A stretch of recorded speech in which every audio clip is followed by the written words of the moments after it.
ॐ श्री गणेशाय नमः।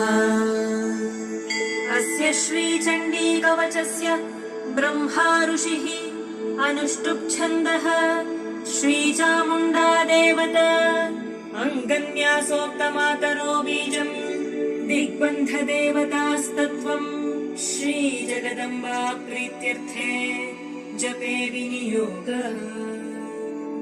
ॐ नमश्चण्डिकायै।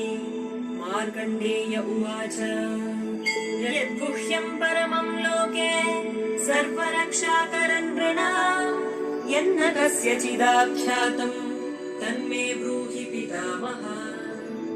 ब्रह्मोवाच अस्ति गुह्यतमम् विप्र सर्वभूतोपकारकम् देव्यास्तु कवचम् मे प्रथमम् शैलपुत्रीति द्वितीयम् ब्रह्मचारिणी तृतीयम् चन्द्रघण्टेति कूष्माण्डेति चतुर्थकम् पञ्चमम् स्कन्दमातेति षष्ठम् कात्यायनीति च सप्तमम् कालरात्रिश्च महागौरीति चाष्टमम् नवमम् सिद्धिदात्री च नवदुर्गाः प्रकीर्तिताः उक्तान्येतानि नामानि ब्रह्मणैव महात्मना।